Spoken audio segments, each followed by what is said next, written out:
Assalamualaikum warahmatullahi wabarakatuh. Syukur alhamdulillah kita menjadikan kehadirat Allah Subhanahu wa taala. Salam dan salawat semoga selalu tercurah kepada junjungan kita besar Muhammad sallallahu alaihi wasallam. Bapak Ibu guru hebat, peserta KKG wilayah Karangloto Bersatu, pada hari ini kami Iskandar Zulkarnain SPD MPD akan mendiseminasikan budaya positif sebagaimana apa yang menjadi tugas dan tanggung jawab kepada kami. Maka pada kesempatan kali ini kami akan mensosialisasikannya kepada Bapak Ibu sekalian. Kami ucapkan selamat datang guru hebat, mari belajar bersama, berkolaborasi, saling mendukung dan mewujudkan disiplin positif di sekolah kita tercinta. Konsep utama menurut budaya positif yang pertama adalah perubahan paradigma belajar. Yang kedua adalah disiplin positif. Yang ketiga motivasi perilaku manusia. Yang keempat kebutuhan dasar. Yang kelima posisi kontrol restitusi. Yang keenam keyakinan keras. Dan yang ketujuh segitiga restitusi. Bapak Ibu guru hebat, kemudian budaya positif adalah nilai-nilai atau keyakinan-keyakinan dan kebiasaan-kebiasaan di sekolah yang berpihak pada murid agar murid dapat berkembang menjadi pribadi yang kritis, penuh hormat dan bertanggung jawab. Kemudian perubahan paradigma yaitu kepala tangan kita. Kalau kita punya teman misalnya A dan B, maka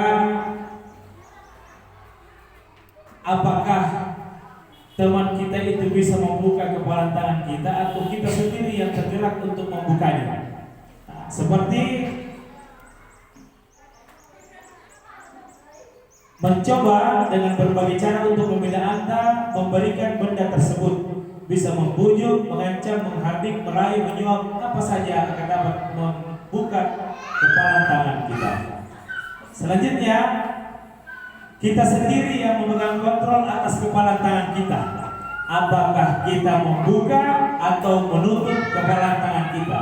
Itu bergantung pada diri kita masing-masing sesuai dengan kebutuhan dasar kita saat itu. Selanjutnya, perubahan paradigma teori kontrol atau teori pilihan ilusi kontrol adalah ilusi guru mengontrol murid. Kemudian ilusi bahwa kritik dan membuat orang merasa bersalah dapat menguatkan karakter. Kemudian ilusi bahwa semua pengetahuan positif efektif dan bermanfaat, dan ilusi bahwa orang dewasa memiliki hak untuk memaksa. Selanjutnya, perubahan paradigma stimulus respon teori kontrol. Siapa sesungguhnya yang memiliki kontrol? Stimulus respon, kita mencoba mengubah orang agar berpandangan sama dengan kita, atau perilaku buruk dilihat dari sebagai suatu kesalahan. Orang lain bisa mengontrol saya bisa mengontrol orang lain. Pemaksa ada pada saat kunjungan gagal, model berpikir menang atau kalah. Ya, teori tentunya berbanding terbalik dengan teori kontrol. Misalnya perilaku buruk dilihat sebagai suatu kesalahan, tapi teori kontrol mengatakan semua perilaku memiliki tujuan. Selanjutnya, disiplin positif. Anda tidak bisa mengontrol orang lain, hanya Anda yang bisa. Disiplin adalah kemampuan memerintah diri sendiri dalam mengontrol dan menguasai diri untuk memilih tindakan yang mengacu pada nilai-nilai yang kita hargai dengan penuh tanggung jawab tanpa terperintah orang lain. Sekarang Bapak Ibu, biasanya anak-anak kita biasa kita paksa, iya, biasa kita iming-imingi, biasa kita takut-takuti, biasa kita press. Nanti hal itu yang dilakukan, kemudian anak itu bisa bergerak. Selanjutnya, Nilai-nilai kebajikan universal, maksudnya dari nilai-nilai kita hargai adalah nilai-nilai kebajikan. Sifat positif manusia merupakan tujuan mulia yang ingin dicapai setiap individu. Nilai-nilai kebajikan yang ingin dicapai oleh setiap anak Indonesia kita kenal dengan profil pelajar Pancasila. Beriman, bertakwa kepada Tuhan Yang Maha Esa, berakhlak mulia, mandiri, bernalar kritis, berbhinneka global, bergotong royong, dan kreatif. Selanjutnya, teori motivasi perilaku manusia. Yang pertama, untuk menghindari ketidaknyamanan atau hukuman apa yang akan terjadi apabila saya tidak melakukannya. Itu namanya motivasi eksternal dari luar. Kemudian untuk mendapatkan imbalan dari orang lain, institusi apa yang akan saya dapatkan apabila saya melakukannya. Itu juga masih motivasi eksternal dari luar. Selanjutnya, untuk menghargai diri sendiri, saya akan menjadi orang yang seperti apa bila saya melakukannya. Inilah yang menjadi motivasi internal dari tujuan disiplin positif. Selanjutnya, kebutuhan dasar manusia. Ini juga perlu kita ketahui, Pak, Ibu sekalian, anak-anak kita, bahkan kita sendiri, bahwa semua manusia itu mempunyai kebutuhan dasar. Apa itu? Yang pertama, survival. Dia ingin bertahan hidup. Kemudian ada istilahnya cinta kasih atau diterima dalam sebuah kelompok. Kemudian ada penguasaan, ada freedom atau kebebasan, ada juga yang namanya manusia itu butuh kesenangan. Selanjutnya ada contoh kasus. Ibu Ani, guru kelas 5 SD Pelita Hati, sedang bingung menghadapi ulas salah satu murid di kelasnya, Agus. Beberapa anak telah datang dan mengeluhkan Agus yang seringkali meminta bekal makan siang mereka dengan paksa. Jika Anda menghadapi situasi seperti ini, Ibu Ani, apa yang Anda akan lakukan? Ya, kira-kira apa yang Anda lakukan? Apa Bapak Ibu yang akan Anda lakukan? Kemudian, kira-kira apa alasan Agus melakukan hal itu? Selanjutnya, dalam konteks penerapan disiplin positif, Ibu Ani sebaiknya mencari tahu alasan Agus melakukan tindakan tersebut agar mengetahui kebutuhan mana yang sedang berusaha dipenuhi Agus. Yang pertama, apabila jawaban Agus karena ia lapar dan orang tuanya tidak membawakannya bekal makan siang, kebutuhannya adalah survive, Pak, Ibu. Dia mau bertahan hidup. Sedangkan apabila jawaban Agus karena ia senang temannya jadi memperhatikan dia, kebutuhannya adalah dia mau diterima, dia butuh kasih sayang, dia haus akan kasih sayang, sehingga Agus melakukan seperti itu. Kemudian apabila jawaban Agus adalah dia merasa hebat karena temannya jadi takut dan menuruti keinginannya, kebutuhannya adalah dia mau menguasai temannya. Terkadang anak-anak di sekolah kita seperti itu, dia mau menjadi penguasa. Atau pengakuan atas kemampuan yang dia milikinya. Kemudian apabila jawaban Agus karena dia merasa bosan dengan bekal yang dibawakan ibunya karena selalu membawakan bekal yang sama, maka kebutuhannya adalah dia mau freedom, kebebasan. Dia mau bebas memilih. Ya, bukan itu saja. Selanjutnya apabila jawaban Agus adalah karena iseng saja dan dia menikmati ekspresi wajah temannya yang kesal karena diambil makanannya, maka kebutuhannya adalah kesenangan. Inilah yang perlu kita ketahui dari sifat anak yang 5 tadi. Selanjutnya 5 posisi kontrol guru. Yang pertama adalah penghukum, yang kedua membuat merasa bersalah, yang ketiga kita bisa menjadi teman, yang keempat pemantau, dan yang kelima manajer. Biasanya Bapak Ibu sekalian, kalau saya biasanya selama ini berada pada posisi menghukum atau membuat merasa anak bersalah. Bagaimana seorang guru memperlakukan anak bahwa memang kamu yang salah. Seperti itu yang sering saya lakukan selama ini. Kemudian menjadi teman. Ya, nanti dalam proses pendidikan calon guru penggerak baru saya sadar sepenuhnya bahwa yang layak kita gunakan di sekolah memang betul-betul adalah seorang pemantau atau pun manajer, dan tingkat manajer ini yang paling tinggi. Next, selanjutnya dapat dilihat nanti Bapak Ibu sekalian, kami akan bagikan ini ke Bapak Ibu sekalian melalui grup kita 5 posisi kontrol. Nah inilah kalau misalnya guru berbuat sebagai penghukum, maka biasanya menghardik atau menunjuk atau menyakiti anak. Nah ini kan dulu biasa kita berlaku kepada anak sangat kasar, ditunjuk-tunjuk, bahkan itulah ciri khas dari penghukum. Kemudian pembuat merasa bersalah, berceramah dengan mengatakan seharusnya atau bapak atau ibu kecewa sama kamu, nah, kenapa kamu seperti ini? Nah maka itu namanya membuat anak merasa bersalah. Kemudian menjadi teman, membuatkan alasan-alasan untuk muridnya. Ya, guru dan murid punya kedekatan. Dalam hal ini bahasanya juga seolah-olah seperti teman. Kemudian pemantau menghitung dan mengukur. Ya, menghitung dan mengukur kesalahannya. Kemudian yang paling bagus adalah menjadi manajer atau mengajukan pertanyaan-pertanyaan. Contohnya, ketika ada anak yang terlambat datang sekolah, jangan lantas kita marah-marahi, tetapi kita bertanya, coba Budi tahu kesalahannya? Bilang saya tahu Pak karena terlambat. Kenapa bisa terlambat? Mungkin dia menonton tadi malam atau mungkin terlambat dikasih bangun dan sebagainya. Kemudian kita masuki bahwa keyakinan kelas, bahwa aturan kelas atau keyakinan kelas yang sudah kita sepakati bersama, bahwa bentuk daripada tanggung jawab kita adalah lebih awal hadir di sekolah, apalagi kalau di hari Senin kita mau upacara. Nah selanjutnya mungkin kita bisa lebih jauh lagi bertanya, tahu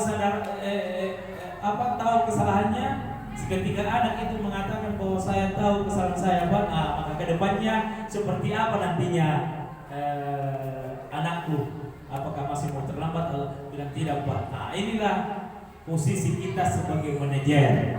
Jangan lantas kita anak-anak yang terlambat kita hukum dan sebagainya habis-habisan.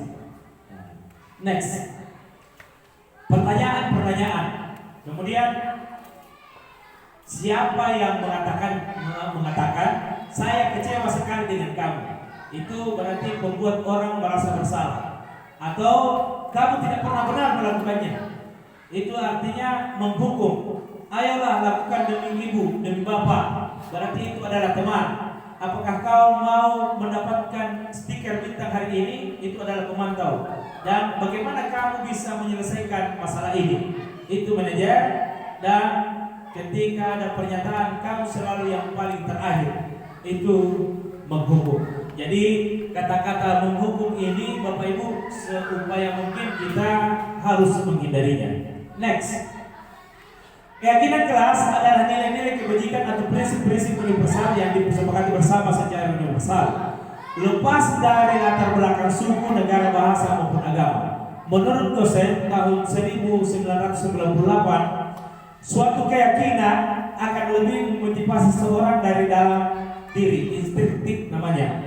Kemudian seseorang akan lebih bersemangat untuk menjalankan keyakinannya daripada hanya sekedar mengikuti serangkaian peraturan. Bapak Ibu sekalian, next, pembentukan keyakinan kelas bersifat abstrak daripada peraturan yang lebih rinci dan konkret. Keyakinan kelas berupa pernyataan-pernyataan yang universal. Pernyataan keyakinan kelas senantiasa dibuat dalam bentuk positif. Keyakinan kelas hendaknya tidak terlalu banyak sehingga mudah diingat dan dipahami. Kemudian semua warga kelas sebaiknya ikut berkontribusi dalam membuat kegiatan kelas lewat curah pendapat, dan selanjutnya bersedia meninjau kembali keyakinan kelas dari waktu ke waktu. Selanjutnya, peraturan. Selalu kembalikan buku ke tempatnya. Kalau keyakinan kelas, kita betul-betul memahamkan kepada siswa bahwa ini adalah tanggung jawab kita, bahwa mengembalikan buku di tempatnya adalah tanggung jawab kita, menempatkan sampah pada tempat sampah itu adalah tanggung jawab kita. Itulah kegiatan kelas. Beda sekali dengan peraturan. Kemudian dilarang mengganggu orang lain. Kalau keyakinan kelas adalah menghormati orang lain dan diri sendiri. Jadi ketika kita sopan, bukan saja orang lain yang kehormati, akan tetapi dirimu sendiri. Itu namanya keyakinan kelas.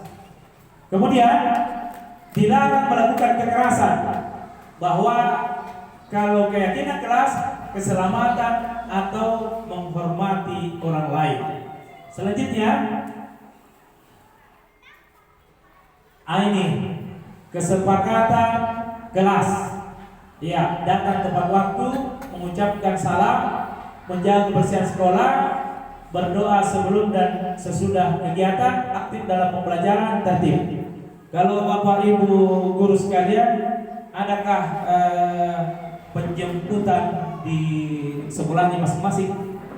Ada Bapak Ibu menjemput siswa ya pada pagi hari. Itu adalah kegiatan yang menurut saya bagus sekali, karena anak-anak itu sebelum masuk di sekolah kita jemput, biasanya memberi salam Bapak Ibu ya, kemudian berjabat tangan dengan gurunya, kemudian masuk dalam lingkungan sekolah. Next, selanjutnya ini membuat kesepakatan kelas. Ya, jadi tidak ada salahnya Ibu kalau kita dengan murid membuat yang namanya kesepakatan kelas. Contohnya seperti itu, bagaimana tanggung jawab kita. Tanggung jawab kita itu misalnya ketika melihat sampah diambil atau buku berhamburan dikembalikan ke tempatnya. Itu namanya membuat kesepakatan kelas yang diyakini anak-anak bahwa inilah yang terbaik. Bukan atas dasar aturan dan pemaksaan sehingga anak itu berbuat. Next. Kemudian selanjutnya adalah segitiga restitusi. Proses mencipta kondisi bagi murid untuk memperbaiki kesalahan mereka sehingga mereka bisa kembali pada kelompok mereka dengan karakter yang lebih kuat. Melalui restitusi, guru dapat membantu murid menjadi lebih memiliki tujuan, disiplin positif, serta memulihkan dirinya setelah berbuat salah. Selanjutnya, membantu murid untuk jujur pada diri sendiri dan mengevaluasi dampak dari kesalahan yang dilakukan, memberikan penawaran bukan paksaan. Selanjutnya, segitiga restitusi bisa Bapak Ibu sekalian lihat di gambar di atas, yakni yang pertama adalah menstabilkan identitas. Ya, ketika anak-anak punya kesalahan, taruhlah misalnya anak kita tidak mengerjakan tugas yang kita berikan, tidak lantas guru pada saat melihat anaknya tidak melaksanakan mengerjakan tugas PR-nya lantas dimarah-marahi, ditunjuk-tunjuk, bahkan biasa terkadang terkait dengan hubungan keluarganya, masuk nih bapaknya juga, nenek meminta itu begitu. Oh, tidak bisa. Tetapi kita harus yakinkan kepada anak-anak bahwa setiap orang pasti pernah melakukan kesalahan. Setiap orang pernah melakukan kesalahan. Bahkan kita sendiri bisa mengatakan kepada anak, bapak juga atau ibu juga pernah melakukan kesalahan seperti itu. Nah, artinya tidak ada orang yang tidak pernah melakukan kesalahan. Kemudian, kamu bukan satu-satunya yang pernah melakukan ini. Biasa dalam praktik saya keseharian, saya mengatakan kepada anak-anak, bukan kamu saja yang pernah melakukan ini, tetapi banyak itu teman-temanmu yang lain, kakak kelasmu dulu pernah juga melakukan hal yang sama, sehingga anak-anak itu merasa perasaannya tidak dihukumi, tetapi merasa stabil. Oh, guru saya lagi, saya tidak dimarahi, seperti itu. Kemudian setelah itu validasi tindakan yang salah. Dengan cara kamu tentunya punya alasan mengapa melakukan itu. Nah, apa alasannya kira-kira sehingga PR-nya tidak dikerjakan? Bilang, Pak, saya kasih membantu orang tua di kebun. Iya, kalau pulang masuk sekolah, Pak, saya tidak istirahat, tapi saya lanjut di kebun, pergi potong padi, dalam istilah di sini anyangi dan sebagainya. Itu yang membuat anak-anak itu merasa lelah pada malamnya sehingga tidak lagi mengerjakan PR-nya. Tapi kita jangan marah-marah, Ibu ya, Pak ya. Ya. Kemudian ada cara yang lebih efektif untuk mendapatkan apa yang kamu butuhkan.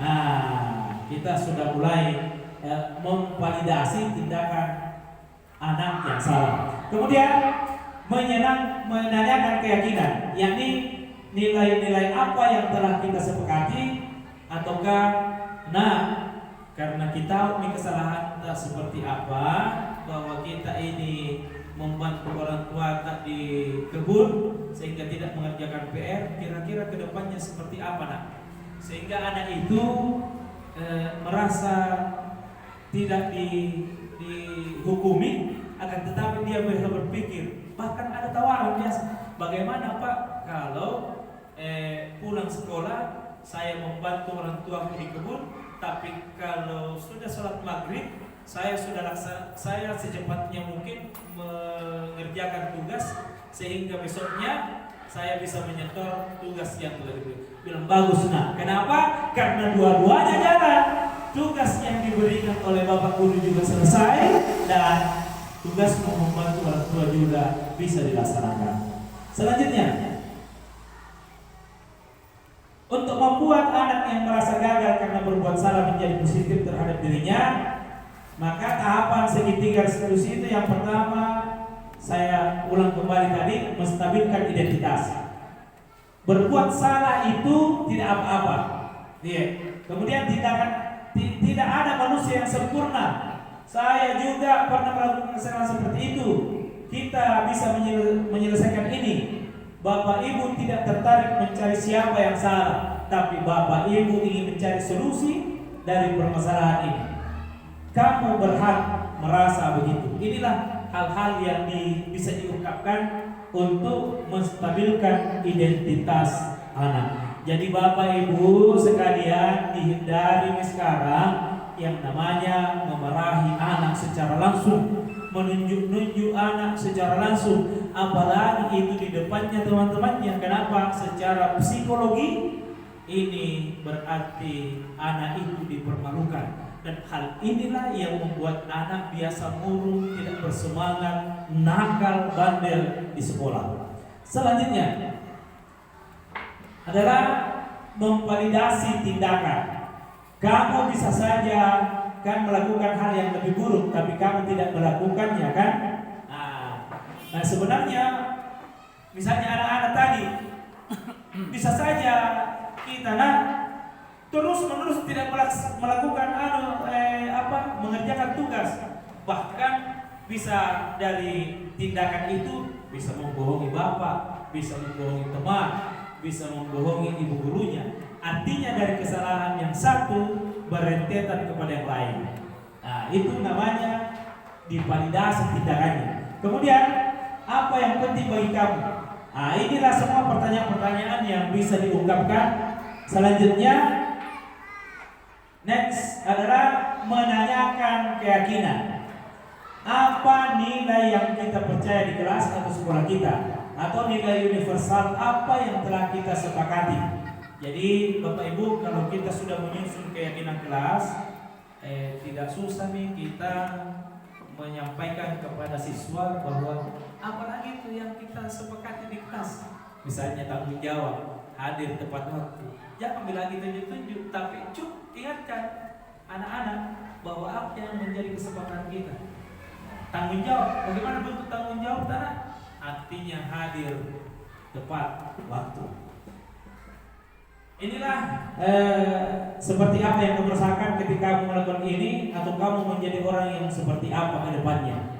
Ini semua adalah menanyakan keyakinan atau kesepakatan yang telah disepakati hidup bersama, tentunya dengan nilai-nilai kemanusiaan. Next, saya kira inilah yang menjadi inti daripada budaya positif. Jadi Bapak Ibu sekalian, ketika kita punya tindakan, ketika kita punya perilaku, ketika kita punya kebiasaan, dan kebiasaan itu sudah kita lakukan setiap hari, maka itu dinamakan sudah menjadi budaya positif. Intinya Pak, menurut saya sebagai calon guru penggerak, bahwa selama ini banyak hal yang kita lakukan sesungguhnya yang tidak sesuai dengan apa yang diinginkan oleh zaman sekarang, seperti misalnya memarahi anak, menunjuk-nunjuk anak, menghukum dengan misalnya berdiri menghadap matahari atau membersihkan WC. Itu semua model-model pendidikan yang menghukum, yang nantinya akan membawa kejiwaan anak itu merasa tidak bebas, merasa tidak merdeka. Akan tetapi kalau kita menjadi manajer, ya menanyakan kesalahannya, mengingatkan keyakinan yang pernah disepakati, dan menanyakan kembali ke depannya anak itu seperti apa, maka anak-anak akan kembali kepada komunitasnya dengan bangga, karena dia mengatakan bahwa saya tidak dihukum sama sekali. Dari materi ini Bapak Ibu sekalian, ada yang mau bertanya? Siapa tahu ada hal-hal yang ingin ditanyakan atau berbagi pengalaman apa yang kita rasakan di sekolah. Seperti itu. Atau Bapak Ibu masih biasa ada anak-anak yang dihukum mungkin push up atau membersihkan WC, ataukah bagaimana jenis hukuman kita di anak-anak kita? Iya, seperti itu. Sekarang ini kita berupaya untuk menghindari hal-hal yang seperti ini. Ya, saya kira karena waktu, kami ucapkan banyak terima kasih kepada Bapak Ibu sekalian, Bapak Ibu guru hebat yang telah membersamai kami dalam tugas kami mendiseminasikan atau mensosialisasikan apa yang menjadi tugas dan tanggung jawab kami, yakni budaya positif. Dengan sebuah harapan tentunya Bapak Ibu sekalian, dengan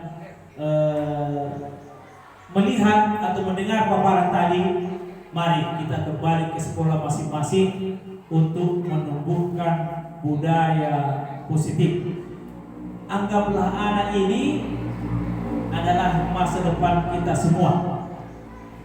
Bagaimana kita menaruh harapan terhadap anak-anak ini dengan melihat bahwa anak itu adalah generasi yang akan melanjutkan kita di masa yang akan datang. Demikian, mohon maaf atas segala kekurangan. Terima kasih atas segala perhatian. Saya akhiri ucapan Allahumma waffiq ila aqwamit thariq. Assalamualaikum warahmatullahi wabarakatuh.